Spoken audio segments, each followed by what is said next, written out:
এই মাত্ৰই ফোনটোত আছেই পবিত্ৰ মাৰ্ঘেৰিটা ডাঙৰীয়া তেখেতে মোক জনাইছে যে জুবিন গাৰ্গ ডাঙৰীয়া বা আমাৰ মৰমৰ জুবিন এই সংসাৰত নাই, তেখেতে এই সংসাৰৰ পৰা আঁতৰি গৈছে। খুব মৰ্মান্তিক ঘটনা, মৰ্মান্তিক দুখদায়ক ঘটনা।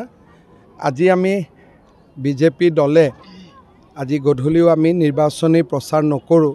মই এতিয়া খালি গুমাত গৈ মানুহখিনিক নমস্কাৰ কৰি মই গুৱাহাটীলৈ তুৰন্ত উভতি যাম।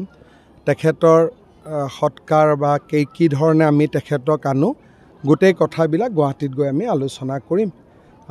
অসমবাসী ৰাইজৰ লগতে মই সমগ্ৰ অসমবাসী ৰাইজৰ হৈ কি ক'ম, দুখৰ ক'বলগীয়া একো শব্দই নাই, শব্দই বিচাৰি পোৱা নাই। এটা মৰ্মান্তিক ঘটনা, জাতিৰ অপূৰণীয় ক্ষতি, জাতিৰ এটা অমূল্য সম্পদ আমি হেৰুৱাই পেলালোঁ।